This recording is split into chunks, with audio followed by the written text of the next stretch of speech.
नमस्कार. आज आपण चर्चा करणार आहोत 2024-25 मध्ये जे काही बँकिंग सेक्टरमध्ये रिक्रुटमेंट होणार आहे किंवा ज्यांचं जे वेळापत्रक आलेलं आहे त्या वेळापत्रकासंदर्भात आपण बघणार आहोत. हे टेंटेटिव्ह वेळापत्रक आहे, बरोबर आहे. कोणत्या वर्षाचं? 2024 आणि 25. म्हणजे 2024 आणि 2025 मध्ये बँकिंग IBPS मार्फत कोणत्या परीक्षा होणार आहेत त्याच्यावर आपण चर्चा करणार आहोत.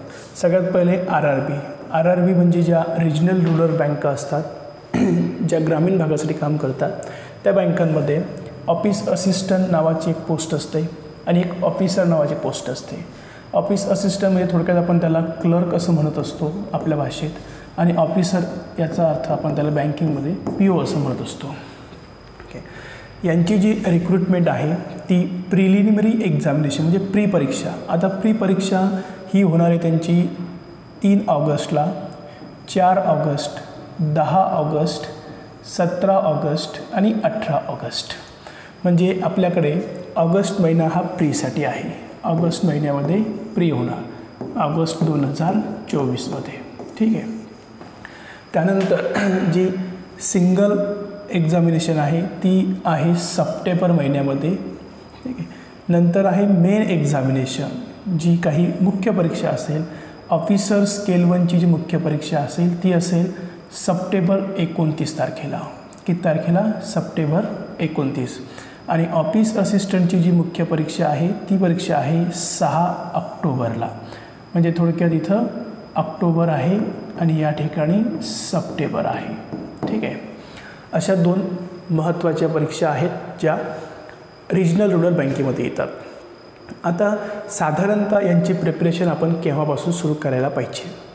एक आज रोजी जर आपण याचा विचार केला तर मार्च, समजा 15 मार्चपासून आपल्याकडे ऑगस्टमध्ये परीक्षा आहे 3 ऑगस्टपर्यंत. म्हणजे आपल्याकडे जवळजवळ जुलै पूर्ण आहे.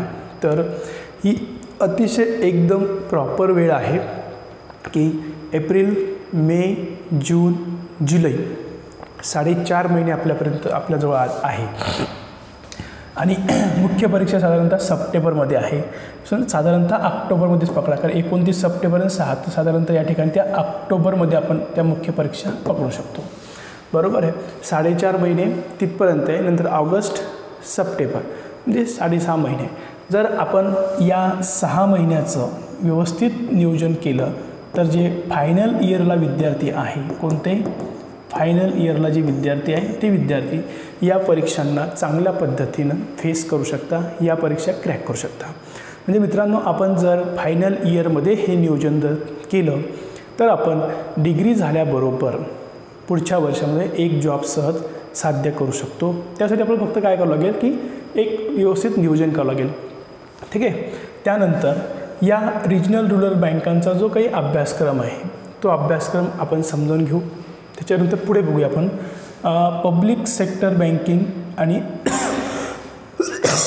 आता पब्लिक सेक्टर बँकिंगमध्ये कोणत्या बँका येतात? यामध्ये सगळ्या नॅशनलाइज ज्या बँका असतात, उदाहरणार्थ आपण त्यांची इथं नावं बघणार आहोत साईडला. बघा, आता सध्या ही अलाहाबाद बँक मर्ज झालेली आहे. ठीक आहे.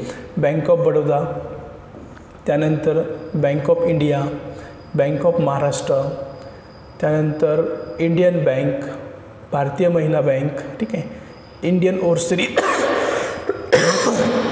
ही मर्ज झालेली आहे. पंजाब नॅशनल बँक ही पण मर्ज झाली.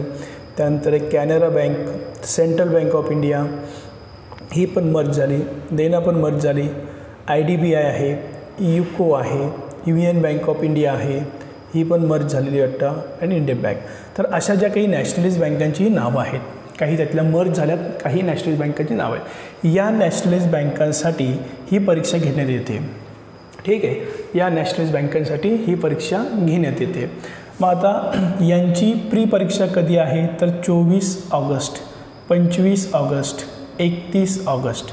म्हणजे ऑगस्ट महिन्यामध्ये यांची काय आहे? प्री एक्झाम आहे. ठीक आहे. यांचीसुद्धा ऑगस्ट महिन्यामध्ये प्री एक्झाम आहे. आणि 19/10 आणि 20/10 म्हणजे ऑक्टोबर महिन्यामध्ये यांची मुख्य परीक्षा आहे. ऑगस्ट आहे आणि ऑफिसरची ऑक्टोबरला प्री आहे, क्लर्कची ऑगस्टला आहे. यांची मेन परीक्षा ही ऑक्टोबर महिन्यामध्ये येते, यांची ही नोव्हेंबर महिन्यामध्ये येते. ठीक आहे. आता साधारणतः आपल्याकडे आजपासून आपण तयारी केली तर आपण हे 6 मंथचं जे काही आपलं फायनल गोल आहे, हे 6 मंथचं गोल आपण या ठिकाणी काय करू शकतो, ॲचिव्ह करू शकतो. तर जे विद्यार्थी फायनल इयरला शिकत आहे त्या विद्यार्थ्यांनी आपल्या फायनल इयरच्या परीक्षेसोबत आपण या कॉम्पिटिटिव्ह एक्झाम्स किंवा भविष्यात येणाऱ्या बँकिंगच्या परीक्षांची तयारी करणं गरजेची आहे. कारण आपण डिग्री झाल्याबरोबर या परीक्षांना सामोरं जाऊ शकतो आणि यामध्ये आपण आपलं सिलेक्शन मिळवू शकतो. तर अशा पद्धतीनं हे IBPS अंतर्गत येणाऱ्या ज्या काही एक्झाम्स आहे त्या एक्झामचं हे वेळापत्रक आहे आणि त्यांच्या स्पेशलिस्ट ऑफिसर, मग यामध्ये ॲग्री ऑफिसर आहे, लॉ ऑफिसर आहे, मेडिकल ऑफिसर आहे, त्यानंतर बऱ्याच काही वेगवेगळ्या पोस्ट, अकाउंटंट आहे, अशा वेगवेगळ्या मार्केटिंग ऑफिसर आहे, टेक्निकल म्हणजे त्यामध्ये आपल्याला आणखी IT ऑफिसर आहे, अशा या स्पेशलायझेशनच्या पोस्ट या ठिकाणी घेतल्या जातात. ठीक आहे. तर हा झाला आपला 2024मध्ये असणारा बँकिंगचा पूर्ण वेळापत्रक. आता बँकिंगचा सिलेबस कसा असतो किंवा त्याला कोणते कोणते विषय असतात, बरोबर आहे, ते आपण लक्षात घेऊ. तर साधारणतः